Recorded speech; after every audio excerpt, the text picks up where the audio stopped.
सभी का Radha Vallabh group of institution के ऑनलाइन क्लास में स्वागत है। आज हम लोग डिजाइन ऑफ स्टील स्ट्रक्चर के अगले चैप्टर कॉलम बेसिस की स्टडी करेंगे। कॉलम बेसिस स्तंभ आधार, मतलब जो स्टील स्ट्रक्चर हम लोग पढ़ते हैं उसका आधार जो होता है वो किस तरह से प्रोवाइड किया जाता है, उसकी डिजाइनिंग कैसे की जाती है, उसी की चर्चा इस चैप्टर में होगी। कॉलम बेस क्या होता है? सबसे पहले इसका उपयोग जो होता है, स्तंभ आधार का उपयोग स्टील कॉलम से कंक्रीट तक लोड को ट्रांसफर करने के लिए किया जाता है। जैसे आपका स्टील कॉलम है, स्टील कॉलम पर आने वाले लोड को जो कंक्रीट ब्लॉक होती है नीचे, कंक्रीट ब्लॉक पर ट्रांसफर करता है। इन्हीं दोनों का माध्यम जो होता है वही होता है कॉलम बेस। अब कॉलम बेस मुख्यतः 3 प्रकार का होता है। जैसे इस स्पीकर में आप देखते होंगे जो कॉलम बेस है, देखिए ये कॉलम है, ये कंक्रीट का ब्लॉक है। तो कॉलम से कंक्रीट के ब्लॉक को जो ट्रांसफर किया जा रहा है लोड, उसमें ये स्टील का कॉलम है, ये कंक्रीट है, यहाँ से आपका ये लोड यहाँ पर ट्रांसफर हो रहा है। उसका माध्यम क्या हो रहा है? Steel plate. स्टील प्लेट क्या कहलाएगी? आपकी कॉलम बेस। अब कॉलम बेस जो होता है मुख्यतः 3 प्रकार का होता है। जैसे एक होता है स्लैब बेस होता है, दूसरा होता है गसेट प्लेट होती है, अगला होता है ग्रिलेज फाउंडेशन। ग्रिलेज फाउंडेशन आपके सिलेबस में नहीं है, स्लैब बेस और गसेट बेस जो है आपके सिलेबस में है। अब इसी स्लैब बेस और गसेट बेस का हमको डिजाइन पढ़नी है, क्या होता है उसके बारे में पढ़ना है, डिजाइनिंग कैसे की जाती है उसके बारे में पढ़ना है। सबसे पहले देखेंगे हम लोग स्लैब बेस। स्लैब बेस जो होता है, स्लैब आधार जो होता है वो स्टील प्लेट होती है, यही एक स्टील प्लेट होती है जिसको क्या किया जाता है? कंक्रीट ब्लॉक पर रखा जाता है। ठीक है, अब ये स्टील बेस जो है कंक्रीट ब्लॉक से आपको जोड़ा जाता है। ये जोड़ने के लिए इस स्टील और इस कॉलम को हम लोग वेल्ड या फिर जो है बोल्टिंग, वेल्डिंग या बोल्टिंग का इस्तेमाल कर सकते हैं। और इसको जोड़ने के लिए क्लिक एंगल, आगे हम लोग इसके बारे में देखेंगे। बोल्ट द्वारा जुड़ी हुई होती, स्लैब आधार में एक स्टील प्लेट की होती है जो कंक्रीट के ब्लॉक पर रखी हुई होती है, जो बोल्ट द्वारा जुड़ी हुई होती है। स्लैब आधार को वेल्ड अथवा क्लीट एंगल द्वारा भी जोड़ा जाता है। ठीक, अगला आइए हम लोग देखते हैं इसका क्या होता है। जैसे ये कॉलम है, कॉलम ये कंक्रीट ब्लॉक है, ये आपका बेस प्लेट है। ठीक है, ये क्लीट एंगल होता है। कॉलम को आपके बेस प्लेट से जोड़ने के लिए हम लोग क्लीट एंगल का प्रयोग करते हैं। ठीक है, और इस कॉलम से क्लीट एंगल और बेस प्लेट होता हुआ इस कंक्रीट ब्लॉक में एक एंकर बोल्ट बोला जाता है। एंकर बोल्ट के माध्यम से दोनों तरफ जोड़ दिया जाता है। ठीक है, अब यहां से आने वाला लोड इसके माध्यम से इसको स्थानांतरित हो जाता है और ये अपने धरातल को ट्रांसफर कर देती है। ये तो इसका फ्रंट व्यू है। यही कॉलम मान लीजिए कॉलम का सेक्शन आई सेक्शन है, अगर उसको हमको देखना है इस तरह से आप देख सकते हैं। टॉप पर जाएंगे तो आपको इस तरह से दिखेगा कॉलम। ठीक है, इस तरह से कॉलम होगा। कंक्रीट ब्लॉक आपका ये पूरा कंक्रीट ब्लॉक है, ये पूरा कंक्रीट ब्लॉक है, ये देख रहे हैं जो ये पूरा कंक्रीट ब्लॉक है। इस कंक्रीट ब्लॉक में आपका ये कॉलम है, कॉलम पे ये बेस प्लेट ये लगी हुई है। ठीक, बेस प्लेट ये लगी हुई है। कॉलम की जो हाइट है h है और इस बेस प्लेट की जो चौड़ाई है वो b है। ठीक है, अब यही बेस प्लेट की का हमको यही बेस प्लेट की हमको डिजाइनिंग पढ़नी है। डिजाइनिंग पढ़ने का मतलब क्या होगा? बेस प्लेट की विड्थ क्या होगी, बेस प्लेट की लेंथ क्या होगी, बेस प्लेट की थिकनेस क्या होगी। ठीक है, उसकी उसी के डायमेंशन को निर्धारित करना होगा। ठीक, उसको निर्धारित करने के लिए कुछ आपको प्रोसीजर्स अपनाने होते हैं, अभी हम लोग उसके बारे में पढ़ते हैं। पहले इसके बारे में देख लीजिए। ये जो होती है आपकी टॉप व्यू है। अब देखिए कॉलम बेस में देखिए एक प्रोजेक्शन आपको यहाँ मिल रहा है, एक तरफ से देख सकते हैं कि एक्स एक्स डायरेक्शन में प्रोजेक्शन है, दूसरी तरफ देख सकते हैं कि वाई वाई डायरेक्शन प्रोजेक्शन होगा। ये प्रोजेक्शन जो होगा ये इसको मैंने मान लिया बी और ए मान लिया ये। ठीक है, जो ए होगा वो ग्रेटर होगा, चाहे वो एक्स एक्स डायरेक्शन का हो चाहे वाई वाई डायरेक्शन का होगा। जो ग्रेटर होगा उसको हम बोलेंगे a, greater projection of plate beyond column. ठीक है, इस कॉलम के अतिरिक्त जो बच रहा है, कॉलम इस पर पड़ा हुआ होगा, इस कॉलम ऐसे पड़ा हुआ होगा, इसके अतिरिक्त ये कॉलम है, ये जो दूरी मान लिया ये बेस प्लेट है, ये कॉलम है आपका, ये दूरी जो होगी ये होगी, इसी तरह से ये इधर की दूरी होगी, तो इसी को बोलते हैं प्रोजेक्शन।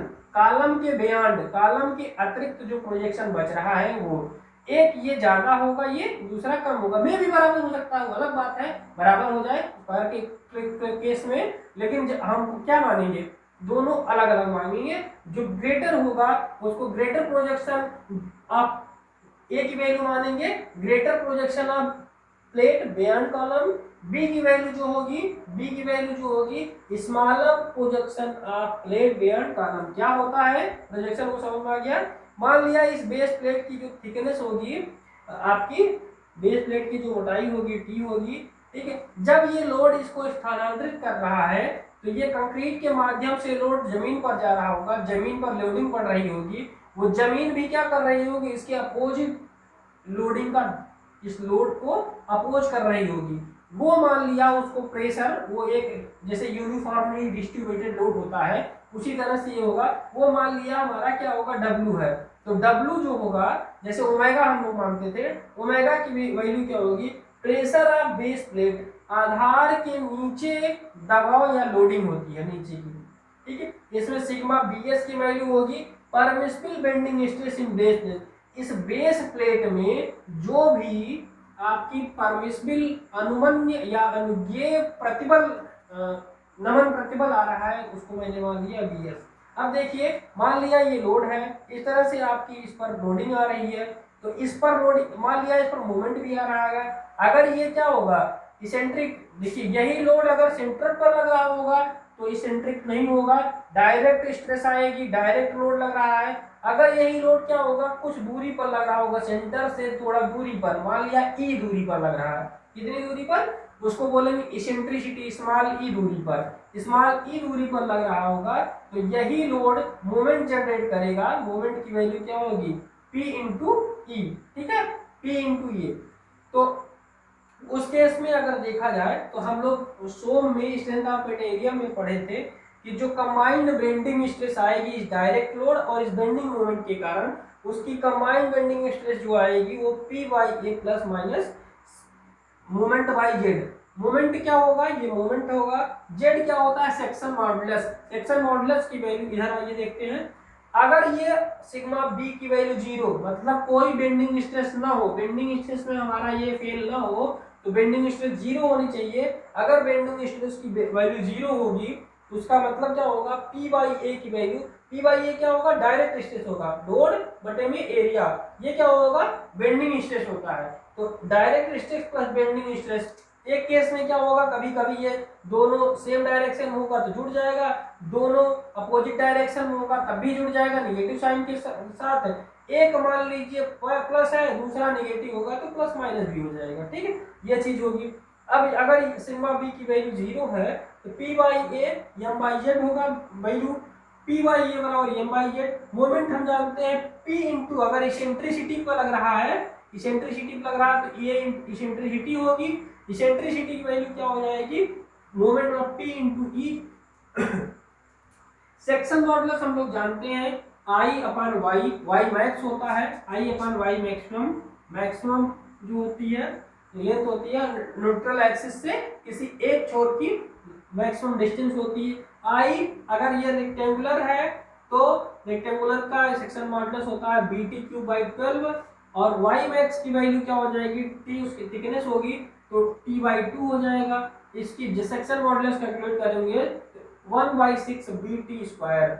इस हिसाब से हम देखेंगे m की वैल्यू पीई हो गया, ये 1/6 बी टी स्क्वायर हो गया, तो p बाई ए बराबर p इंटू ई बटे में p इंटू ई बटे में 1/6 बी टी स्क्वायर। सॉल्व किया, जिसको लिख सकते हैं p इंटू बी टी, तो p बटे में बी टी हो गया, p बटे में बी टी बचा क्या, ये ऊपर चला जाएगा 6e, बचा यहाँ t, तो t लिख दिया, p बाई ए बराबर बी टी। अब बी टी क्या होगी, वो क्रॉस सेक्शनल एरिया होगा, तो p बाई ए बराबर क्या हो जाएगा, p by A into A, B T की वैल्यू p बाई ए से कैंसिल हो गया, इधर 1 बचा, इधर 6e बाई टी, e उधर रोक लिया गया, ये आ जाएगा t बाई 6, t बाई 6। मतलब ये जब बेंडिंग स्ट्रेस जीरो होगी उस केस को बोलेंगे critical case, critical condition. Critical condition के केस में इसेंट्रिसिटी हमारी थिकनेस के 1/6 के बराबर होगी। ठीक, outer dimension of column, column की डायमेंशन क्या होगी, ये फ्लेंज की विड्थ होगी, फ्लेंज के बराबर ही आपका ये प्लेट लगेगा और इसकी वैल्यू h होगी। ठीक है, ये हाइट ऑफ की कॉलम सेक्शन। तो outer dimension of column h into b हो गया, greater projection, smaller projection, thickness, loading bs। इस हिसाब से हम लोग इसको देखेंगे। इसको आप लोग नोट कर लीजिए।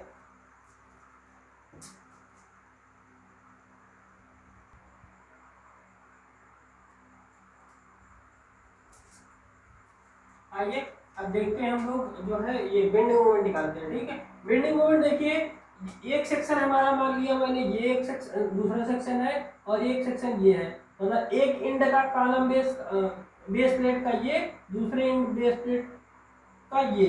तो सेक्शन 1 है, सेक्शन 1 पर तो बेंडिंग मोमेंट एट सेक्शन 1 क्या हो जाएगा, m1 प्रेशर इंटेंसिटी इस पर आने वाली, इस पर क्या बोलते हैं कॉलम बेस पर W आ रही है, W इंटू ए, ये आपका कैंटिलीवर जैसे कैंटिलीवर बीम का निकालते हैं, अगर ये क्या आ रही हो या ये यल हो, उसके बाद ये W आ रहा हो, तो इस पर कितना आता है bending moment value W into L by 2। ठीक है, तो ये आ जाता है WL²/2। ऐसे ही जो है इसके केस में W इंटू ए टोटल लोड हो जाएगा और इसके बाद ए क्या होगा, वो प्रोजेक्शन होगा। ठीक है, उस प्रोजेक्शन का हो जाएगा A/2 WA²/2।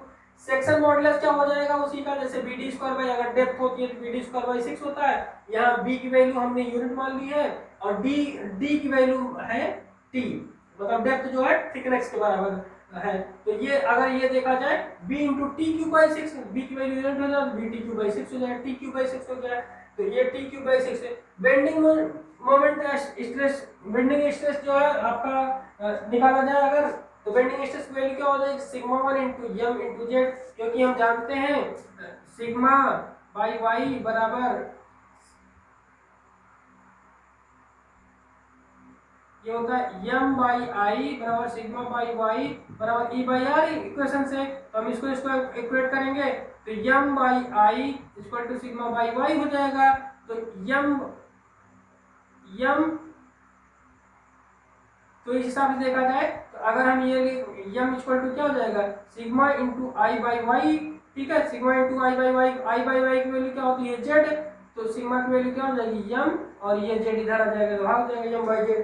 तो सिग्मा की वैल्यू क्या हो गई, m बाई z m1, क्योंकि सेक्शन 1 पर निकाल रहे हैं मोमेंट m1 बाई z, तो ये इतना हो गया, सेक्शन मॉडुलस सिग्मा हो गया। तो कैलकुलेट किए सिग्मा 1 की वैल्यू जो स्ट्रेस सेक्शन 1 पर जो स्ट्रेस आ रही है 3W² हो गया। इसी तरह से जैसे इसमें सेक्शन 1 पर लिया था हमने, सेक्शन 1 क्या था हमारा, ये था। ठीक, सेक्शन 1 पर जैसे लिया था वैसे ही सेक्शन 2 पर लूंगा। तो सेक्शन 2 के केस में देखा जाए जो हमारी वो सेक्शन 2 के केस में देखा जाए तो ये हमारी क्या आ रही है, ये विड्थ आ रही है। ठीक है, तो ये जो हो जाएगा WB²/2 और T²/6, तो 3WB/2। तो ये इस हिसाब से देखा गया सिग्मा 2 की वैल्यू 3WB²/T² है और सिग्मा 1 की वैल्यू जो आई ये आई आपकी, सिग्मा 1 की वैल्यू आपकी ये आ गई और सिग्मा 2 की वैल्यू जो आ गई आपकी ये आ गई।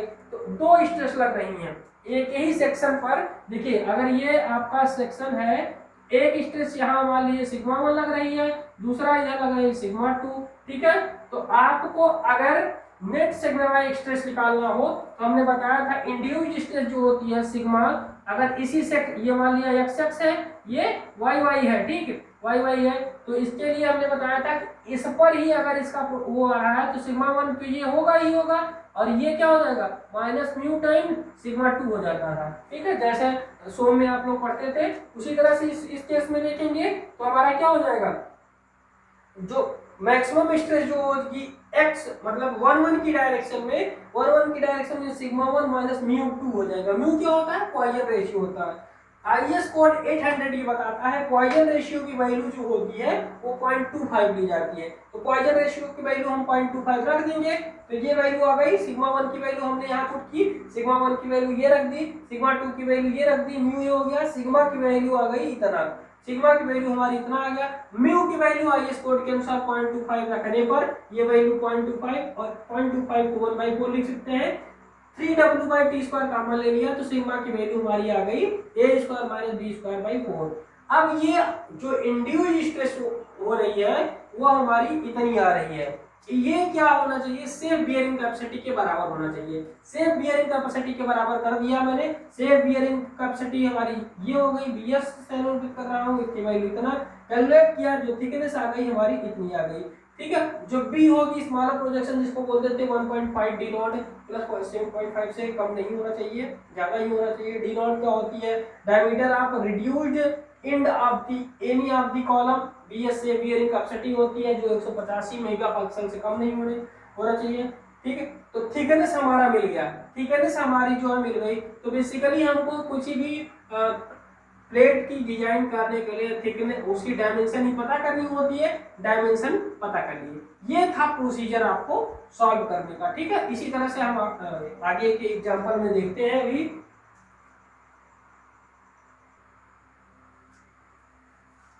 आइए क्वेश्चन देखते हैं।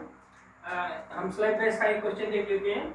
एक स्तंभ खंड ISHB 350 67.4 kg/मीटर 2900 किलोमीटर का अच्छी भार वहन करता है।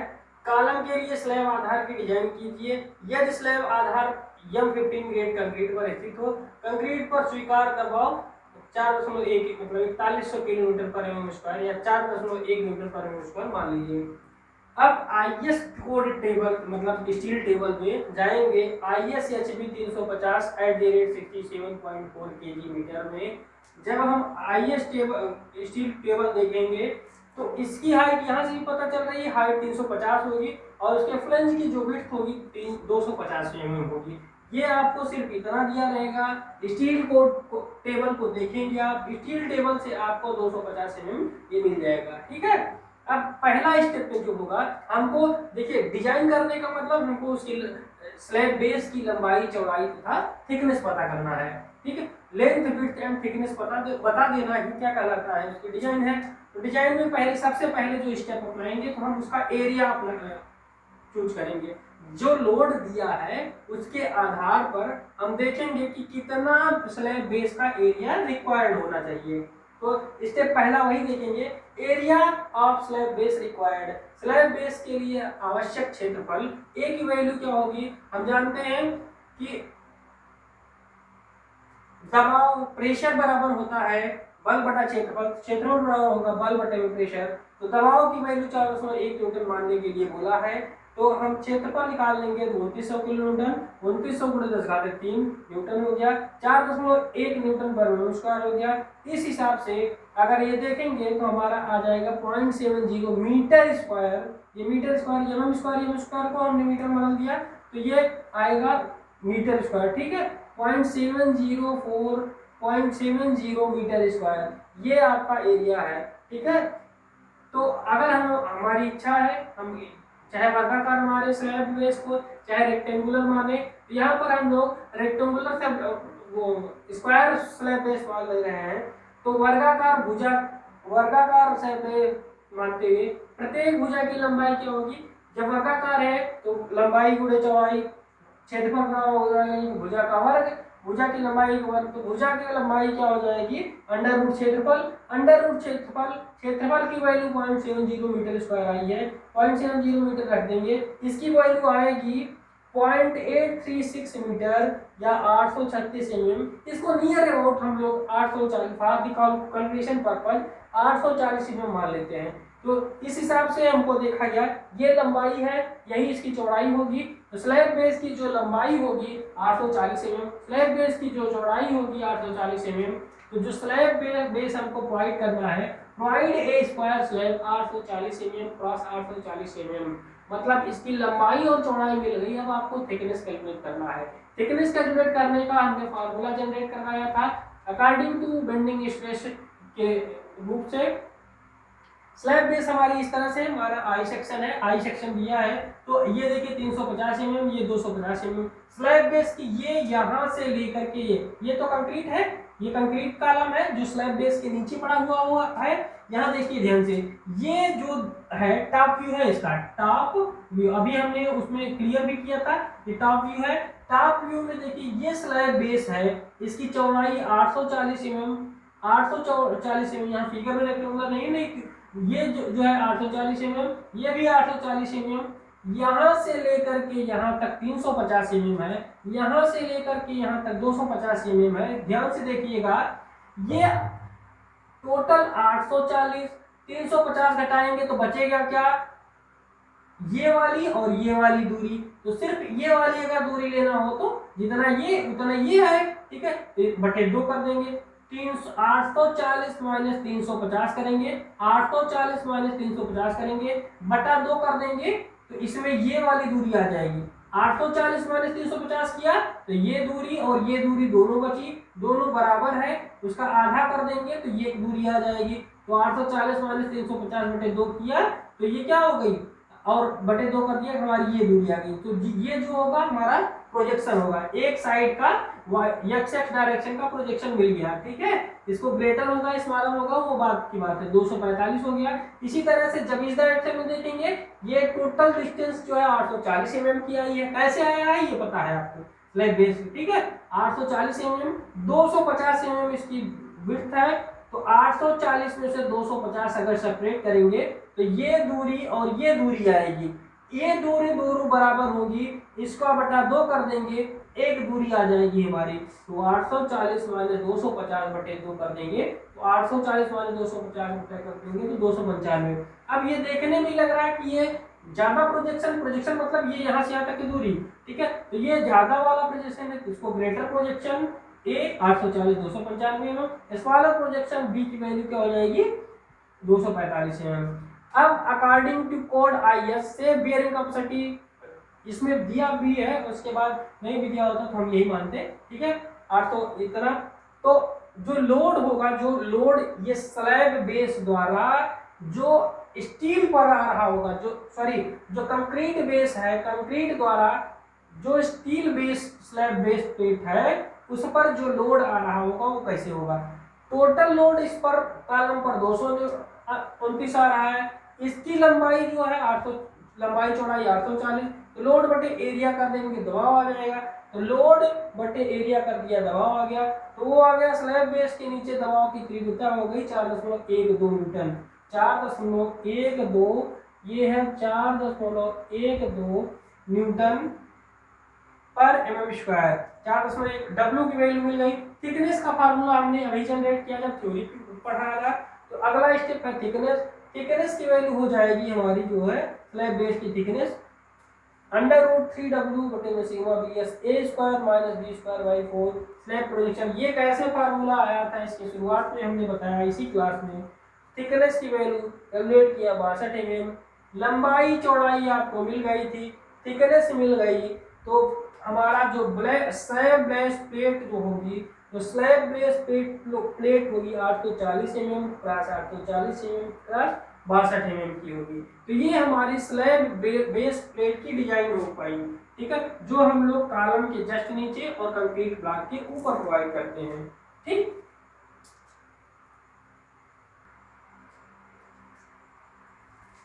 जैसे हम लोगों ने पढ़ लिया कि ये बेस प्लेट जो था उसकी डिजाइन पढ़ ली, उसकी हम लोगों ने डेप्थ बता दी, थिकनेस बता दी, और उसकी हम लोगों ने लेंथ बता दी, विड्थ बता दी और थिकनेस बता दी। उसी तरह से ये जो कंक्रीट ब्लॉक है उसकी हमको क्या कैसे डिजाइन करनी होगी, ठीक है, वो देखते हैं। कंक्रीट ब्लॉक के लिए सेल्फ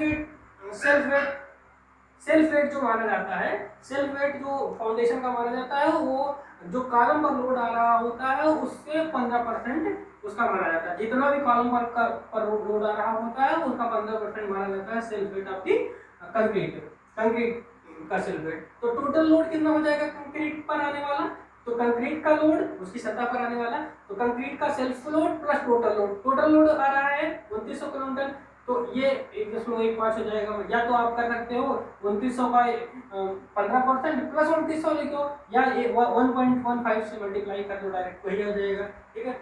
तो 3335 किलो न्यूटन जो आ गया वो टोटल लोड आ गया। ठीक है, अब उसी तरह से जैसे उसमें कर रहे थे हम लोग एरिया रिक्वायरमेंट, वैसे भी इसमें भी एरिया रिक्वायर्ड करेंगे। जो area required for concrete base होगा वो क्या हो जाएगा, लोड बटे में safe bearing capacity. Safe bearing capacity को क्वेश्चन में दिया, नहीं दिया तो 250 मानेंगे, क्वेश्चन में दिया है 250 न्यूटन पर mm स्क्वायर। तो सेफ एरिया रिक्वायर्ड क्या हो जाएगा, लोड बटे में सेफ बियरिंग कैपेसिटी, तो 3335 बटे में 250, तो हमारा जो एरिया आ जाएगा 13.34 मीटर स्क्वायर आ गया। 13.3 कंक्रीट बेस के लिए आवश्यक क्षेत्रफल जो होगा वो 13.34 मीटर स्क्वायर गया। कंक्रीट को हम मानेंगे कि ये भी वर्गाकार है। ठीक है, तो वर्गाकार कंक्रीट है तो कंक्रीट ब्लॉक की जो कंक्रीट बेस होगा उसके प्रत्येक भुजा की लंबाई क्या हो जाएगी, जैसे उसमें निकाला था अंडर रूट क्षेत्रफल हो जाएगा, अंडर रूट क्षेत्रफल निकालेंगे 3.65 मीटर आ जाएगा। ठीक है, तो अब जैसे लोड जो डिस्ट्रीब्यूट हो रहा है यहाँ से यहाँ पर जो लोड डिस्ट्रीब्यूट हो रहा है इसको मानेंगे कि हम 45 डिग्री पर, 45 डिग्री कोण पर डिस्ट्रीब्यूट हो रहा है। इससे 45 मान रहे हैं ताकि 1045 और our length of the bit, तो जितना रेशियो होगा 1 हो जाएगा उस हिसाब से। और एजम्पशन भी है कि 45 डिग्री पर जो डिस्पर्सन ऑफ लोड होता है वो सही होता है। तो जो डेप्थ हो जाएगी हमारी क्या हो जाएगी, जरा देखिए, अगर 45 डिग्री मानते हैं तो डेप्थ हमारी कंक्रीट स्लैब की क्या हो जाएगी, 3.65 माइनस 0.850/2 तो 1.4 मीटर आ जाएगा। जैसे देखिए ये क्या हो जाएगा 3.65 मीटर, ये कंक्रीट ब्लॉक है आपका जिसमें दिया हुआ, ये 3.65 है, ये 0.84 है। ठीक है, तो जब अगर 45 डिग्री माने हैं तो जितना ये इधर है उतना इधर है, तो इसमें से 365 3.65 में से पॉइंट या 3650 में से 840 घटा देंगे तो आएगा क्या, इतना प्लस इतना आएगा, बटे 2 कर देंगे इतना। तो डेप्थ जो होगी यही तो होगी, टॉप व्यू देख रहे हैं हम, डेप्थ जो होगी हमारी क्या होगी, ये हो जाएगी। ठीक, ये वाली डेप्थ हो जाएगी हमारी, डेप्थ हमारी ये आ जाएगी 1.4 मीटर। ठीक, 1.40 मीटर आ जाएगी। तो ये चीज आपकी ये आ गई। तो हमने क्या देखा, हमने देखा कि जो कंक्रीट जो बेस प्लेट डिजाइन करना है, जो हमारा कॉलम सेक्शन कॉलम बेस जो हमारा चैप्टर है, कॉलम बेस की डिजाइन हो गई, कॉलम बेस के बाद जो कंक्रीट बेस आ रहा है उसकी भी डिजाइन हो गई। तो ये फाइनल में हम लोग क्या करेंगे, जो वैल्यू निकली है उसकी डिटेलिंग कर देंगे। डिटेलिंग करना आवश्यक होता है। तो लोड कितना आ रहा था, 2900 किलोमीटर आ रहा था। क्लीट एंगल से जोड़ा गया है, ये क्लीट एंगल होता है, ये क्लीट एंगल मैंने पहले भी बताया था, क्लीट एंगल है, क्लीट एंगल। ठीक, तो अब क्लीट एंगल ये होता है, एंकर बोल्ट होता है। कॉलम जो होगा ISHB 350 का है। बेस प्लेट हो गया उसकी डायमेंशन निकल गई, कंक्रीट बेस हो गया उसकी डायमेंशन निकल गई, उसी का टॉप व्यू यहाँ दिया हुआ है। ये स्मॉलर प्रोजेक्शन है, ये ग्रेटर प्रोजेक्शन है, इसकी वैल्यू क्या थी, टोटल वैल्यू निकल के आ गई। इस तरह से हम देखेंगे, ये पूरी डिजाइनिंग हमारी होती है। तो एक क्वेश्चन हमारा अब कंप्लीट हुआ। जैसे हम लोग पढ़ रहे थे कॉलम बेस, चैप्टर का नाम था क्या, कॉलम बेस। कॉलम बेस में हमने बताया था कि मुख्यतः 3 प्रकार के कॉलम बेस होते हैं, एक स्लैब बेस होता है, एक गसेट प्लेट होता है, एक ग्रिलेज फाउंडेशन होता है। तो ग्रिलेज फाउंडेशन हम लोगों के सिलेबस में नहीं है, हम लोगों के सिलेबस में जो है वो आपका कॉलम बेस, वो स्लैब बेस है और गसेट प्लेट है। तो स्लैब बेस की डिजाइनिंग हम लोगों ने पढ़ ली है। अब हम लोग जो पढ़ेंगे डिजाइनिंग किसकी पढ़ेंगे, गसेट प्लेट की पढ़ेंगे। ठीक, गसेट प्लेट।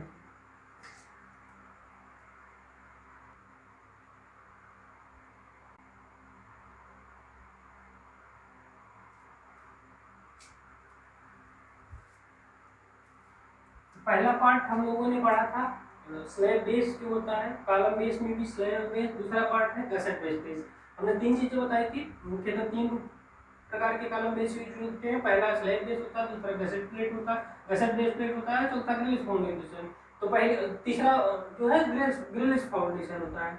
तो पहली चीज हम लोगों ने पढ़ ली स्लैब बेस, उसका डिजाइन प्रोसीजर पढ़ लिया, उसका हमने एग्जांपल पढ़ लिया, उसका जो है क्वेश्चन एक लगा लिया और उसका डिजाइन प्रोसीजर कैसे होता है वो पढ़ लिया पूरा एग्जांपल। इसी तरह से इसका भी हम लोग पढ़ेंगे। एक बार पहले जानेंगे गसेट बेस प्लेट होता है क्या है, कैसे वो लगाया जाता है, कहाँ पर यूज किया जाता है, उसकी थोड़ी सी थ्योरी। उसके बाद हम लोग पढ़ेंगे उसका डिजाइन प्रोसीजर क्या होता है, फिर उसी पर एक न्यूमेरिकल एग्जांपल सॉल्व करेंगे। ठीक है, तो पहले आइए देखते हैं गसेट बेस होता क्या है।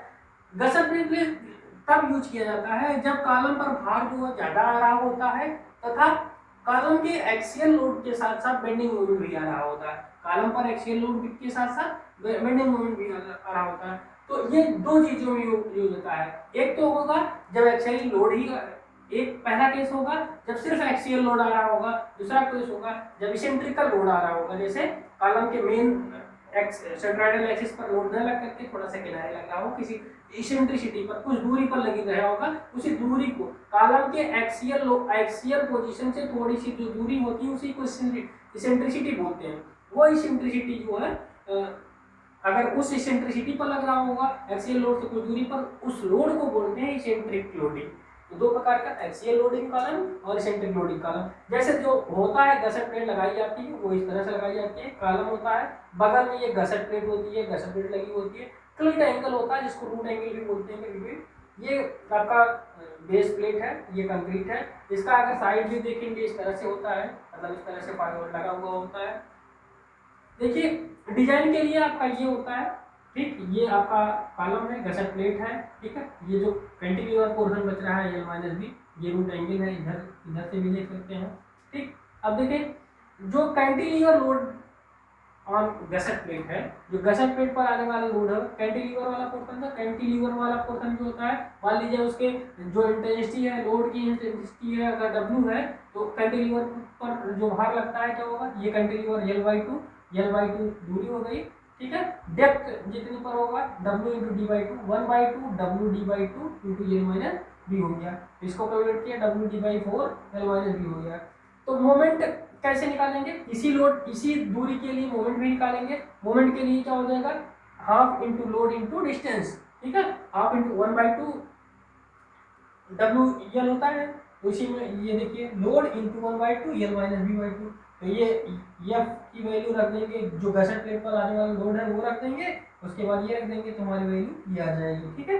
जो ये लोड आ रहा है, जो थिकनेस होगी हमारी, जो हमारी गसट प्लेट की जो थिकनेस होगी वो 10 mm से कम नहीं होगी। इनकेस अगर 10 mm आता है तो उसको हम बढ़ा लेंगे, ठीक है। 10 mm से कम नहीं होना चाहिए, नोट कर लीजिए। आइए अब एक्चुअली लोडेड कॉलम के लिए जो हम डिजाइन पढ़ते हैं, डिजाइन तो पहला स्टेप जो होगा, calculate the load carried by column. जो है कॉलम कितना लोड कितना आ रहा है उसको कैलकुलेट कर लेंगे, और वो डिपेंड करेगा किस पर, जो ग्रेड होगी कंक्रीट की, ग्रेड के अनुसार उसमें कितनी अलाउएबल कंप्रेसिव स्ट्रेस आ रही है उस पर डिपेंड करेगा। तो depend upon the grade of concrete allowable compressive stress of concrete should be assume. जितनी भी होगी, जैसे ग्रेड होगा कंक्रीट का वैसे जो है अलाउएबल कंप्रेसिव स्ट्रेस होगी। कंप्रेसिव हमने आरसीसी उसको बताया ही है, ठीक है। दूसरा स्टेप होगा कितना आपको एरिया गसट बेस रिक्वायर्ड है, तो वो गसट बेस प्लेट की एरिया रिक्वायर्ड है, उसके लिए एक्सियल लोड कितना आ रहा है, उसके बाद कंप्रेसिव अलाउएबल स्ट्रेस कितनी आ रही है। फिर आप उसके बाद तीसरा स्टेप में साइज ऑफ गसट प्लेट एज्यूम करेंगे। जैसे साइज में आपको थिकनेस बतानी होगी, लेंथ बतानी होगी, विड्थ बतानी होगी। अगली चीज जो आएगी, अगला स्टेप होगा इंटेंसिटी ऑफ लोड, दबाव डेवलप हो रहा है कंप्रेसिव स्ट्रेस के कारण, जो दबाव डेवलप हो रहा है वो क्या होगा, W की वैल्यू हो जाएगी लोड जो आ रहा है बटे में एरिया B × L। B क्या होगी, उसकी विड्थ होगी, L क्या होगी, लेंथ होगी, और थिकनेस जो है। यही तीन चीजें बतानी होती है गसट प्लेट के लिए, B, L और T। तो गसट यहाँ साइज आपको एज्यूम करना होगा, सेम B, L और T एज्यूम किया है, तो B मैंने एज्यूम कर लिया, L B मैंने उसकी एज्यूम किया है विड्थ, और L मैंने गसट प्लेट की माना है लेंथ, ठीक है। थिकनेस हमको निकालना है, तो B और L और थिकनेस तीनों चीजें निकाली है। मिनिमम थिकनेस रिक्वायर्ड जो होगी, फार्मूला जो क्रिटिकल सेक्शन पर हमको रिक्वायर्ड होगी, ऐसा फार्मूला अभी हम लोगों ने पढ़ा था, जो ओवरहैंग पोर्शन होता था, उस हिसाब से एक जब सिर्फ एक सेक्शन पर स्ट्रेस जनरेट होती थी हम लोगों का यही फार्मूला आता था, ठीक है। दो आता था तो उसमें 3W² भी आता था, तो B² उसमें दो चीजें है नहीं, सिर्फ एक चीज है, इसलिए ये थिकनेस की वैल्यू क्या होगा, √3WA² ए जो है वही greater portion of greater projection वाला जैसे उसमें ही कर देते। ये वहाँ कैपिटल ले लिए थे, स्मॉल है 3W/σB आ गया। थिकनेस जो होगी, thickness of the base plate mm होगी, ठीक है। अब ये थिकनेस क्रिटिकल सेक्शन की थिकनेस मान लिया T है, तो क्रिटिकल थिकनेस की थिकनेस जो होगी वो बराबर होगा क्या हो, thickness of base plate plus क्या होगा जो क्लीट एंगल की मोटाई होगी वो। तो अगर मतलब ये बेस प्लेट की थिकनेस प्लस क्लीट एंगल की मोटाई बराबर क्या होगा क्रिटिकल सेक्शन पर जो हमारा टोटल आ रहा है थिकनेस, तो वो थिकनेस अगर बेस प्लेट की थिकनेस निकालनी होगी तो क्रिटिकल सेक्शन की जो भी मोटाई आएगी जो टी हमने इससे कैलकुलेट किया है उसमें से क्या कर देंगे एंगल की मोटाई को घटा देंगे। ठीक है, ये आपको थिकनेस मिल जाएगा बी, और वो अभी वैल्यू क्वेश्चन सॉल्व कर रहे हैं तो उससे पता चल जाएगा। स्टेप की वैल्यू जैसे ये स्क्वायर ए और बी कैसे पता चल जाएगा, एरिया हो गया तो यहाँ बी और लेंथ स्क्वायर हो गया, बी और एल पता हो गया, थिकनेस यहाँ से पता होगी, तीनों चीज पता होगी। तो इस तरह इस हिसाब से हमारे गसट प्लेट की डायमेंशन की डिजाइनिंग हो गई, मतलब गसट प्लेट की डिजाइनिंग हो गई। अब गसट प्लेट की कनेक्शन की डिजाइनिंग करनी होगी, कैसे कनेक्शन प्रोवाइड करना होगा। तो अगला स्टेप यही होता है डिजाइन ऑफ कनेक्शन। कनेक्शन जैसे हम लोग करते थे रिवेट वैल्यू निकालते थे, उसके बाद ये प्रोसीजर करते थे, उसी तरह से हम लोग करेंगे यहाँ भी हम लोग करेंगे इसी डिजाइन में। कनेक्शन का जो डिजाइनिंग कॉलम जो डिजाइनिंग होती है वो कॉलम पर आने वाले भार के आधार पर की जाती है, जितना कॉलम पर लोड आ रहा होता है उसी के आधार पर की जाती है।